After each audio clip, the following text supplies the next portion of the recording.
Welcome to Module 2, Section 3, where we will try to answer the question, what is a bond? When you buy a stock in the stock market, that represents ownership. On the other hand, a bond represents debt of a company. If you go in and buy a stock, you are a part owner of that company. Another alternative that you have is to take some money and loan it to that company or entity. When you do that, that is a bond. Bonds can be issued by a number of different agencies or entities. This can include a private or public company. And there's a really big bond market that's available where most stocks trade in New York. Bonds tend to trade in Chicago. This could be a municipality, a town, and they want to build a library. Well, they don't have the money to do that.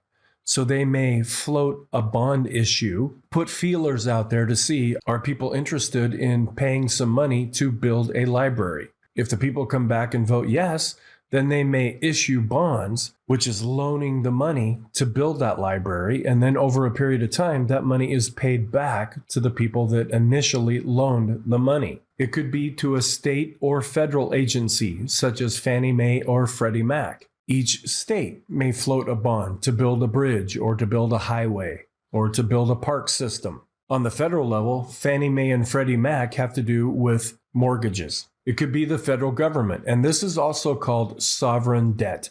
Any government that issues debt, that's known as sovereign to that particular country. And these are the most popular bonds. These are the bonds that you probably hear about the most, unless you're already heavily involved in the bond market. But the federal government needs money to do things. How do they do that? They borrow money. How do they pay that money back? They issue bonds that not only guarantee that you'll get your money back at a certain period of time, but you'll also receive interest. Bonds are also publicly traded in Chicago, mostly, and can be bought or sold on various exchanges through brokerages or directly through government programs. There are websites out there where you can go in and buy government bonds directly by yourself. But most people can go to a bank and buy a bond. You can buy one through your brokerage outfit, or if you have a financial planner, they may be able to sell you a bond.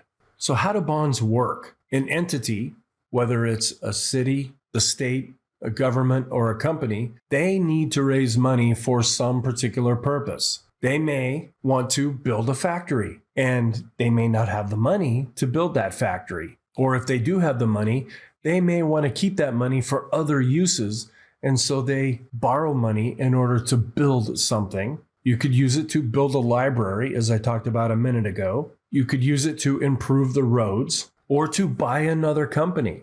If you've ever heard of Michael Milken, the junk bond king who ended up going to prison, he would have very risky bonds, which we call junk bonds, and he would raise money and then use that money to try to take over different companies by buying their stock. Rather than use money it already possesses or doesn't possess, a bond is created to raise money for a certain purpose. Instead of going to a bank and asking for a loan, maybe the company is not very old. Maybe the company has a lot of debt already, and a bank would not be willing to loan them money. So what they do is they go to investors and try to raise money that way.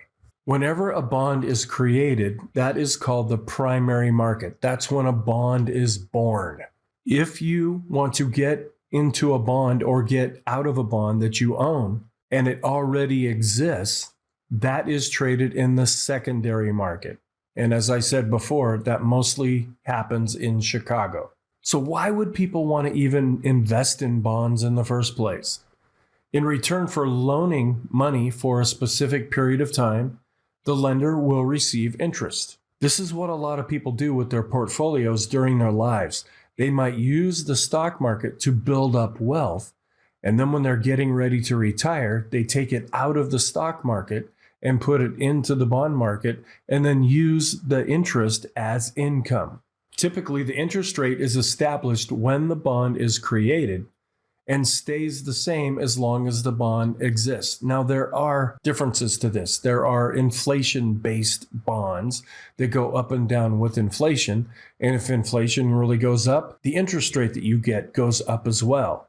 There's others where the interest rate is set for the period of that bond. Generally, the greater the risk an investor is willing to assume, the greater or higher the interest rate will be. If you want to loan money and get a really nice return, that money is probably going to be a lot riskier. The safest investments are usually government bonds because they guarantee that they will pay that money back to you, and that's why those interest rates are so low. So you have to think about it as a risk versus reward scenario. Bonds are rated by rating agencies. The higher the quality, the lower the interest rate. The main rating agencies can include Standard & Poor's, Moody's, and another company called Fitch. So if you're looking at buying bonds, you'll want to go to these companies and see how do they rate these different bonds. They usually come up with some kind of a alphabet system like AAA or BB+, or some kind of a rating system so that you can use to evaluate the quality of that bond. The lower the rating, the higher the interest rate will be, but the greater risk you will be assuming. Bonds rated below a certain rating are referred to as junk bonds. Yeah, they're paying a really high interest rate, but what they're doing is so risky that you are even in danger of not getting your money back. So it's one thing to get a nice interest rate. It's another thing to get your money back and the interest on top of that. Now we'll talk about a thing called maturity. Bonds have a maturity date. When it is created, it lasts anywhere from 90 days to 2 years to 5 years, 10 years, 30 years into the future. That's the lifetime of that bond. If a bond has a maturity of 10 years, the bond issuer will promise to pay back all of the borrowed money when the bond matures. An investor, who is now known as a creditor, will not only get your money back, you will receive interest that was promised when the bond was purchased. And that's one of the real enticing features of a bond. There are variations to this, such as zero coupon bonds or discount bonds. Just as an example, and I'm going to use an ultra simple example. Let's say you go to the bank and you want to get a savings bond for your child or grandchild, and it's a $100 savings bond. Well, at the time you buy it, you may only pay $90 for that bond. And then 20 years in the future, when that child is getting ready to go to a university or getting ready to start their life, they can go back to that bank and get $100. So the interest is not paid to you directly. You just pay a discount at the beginning. And if you hold on to that bond for the entire time, you'll get the full amount when you go to cash that in. So why do we invest in bonds? As a general rule of thumb, investors may decide to manage a portfolio of different investment vehicles during different stages of your life. And I mentioned this before. Generally, the stock market is considered to be a good growth arena, where the bond market is considered to be more for interest rates. Typically, stocks are used for capital appreciation and are often seen as riskier than bonds. And you might hear a term called risk on. If you're fully invested in the stock market, that is considered more risky. So you have a net risk on position. When you get close or into retirement, stocks are often replaced by bonds. Interest is paid that can be used as income, and that is considered to be risk off. And this can change daily. If you watch any of the financial channels, if bonds are up and stocks are down, they might say, oh, this is a risk off day. If stocks are up and bonds are down, oh, they'll say this is risk on today. We're not necessarily concerned with that on a day in and day out basis. We're looking for general trends over a period of time.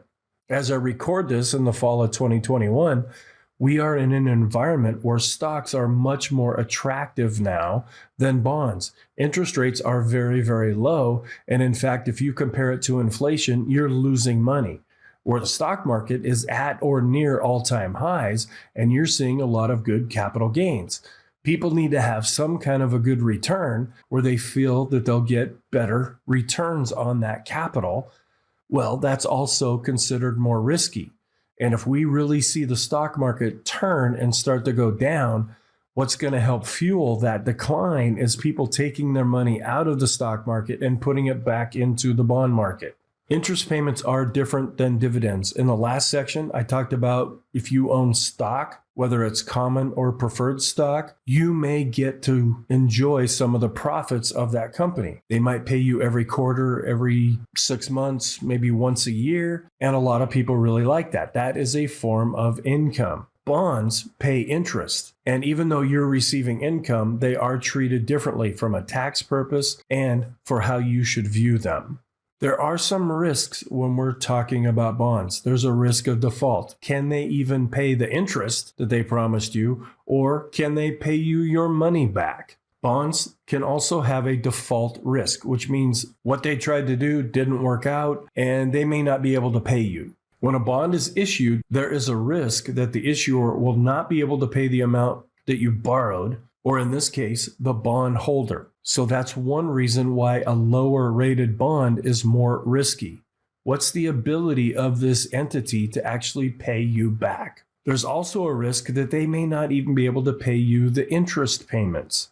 Every once in a while in the news, you'll hear about a country or a company or some kind of entity that has an interest payment that is due, and they may not be able to pay that. If you're holding one of those bonds, that could be a real concern to you. The greater the risk of default, the higher the interest rate will be, and I mentioned that before, risk versus reward. As with stocks, bonds do have different levels of risk. There are ultra safe bonds, like a savings bond that you get at your bank, and there can be very risky bonds like junk bonds, where they have a specific purpose that may or may not end up working out. So that concludes Module 2, Section 3, and I'll pick up again in Section 4.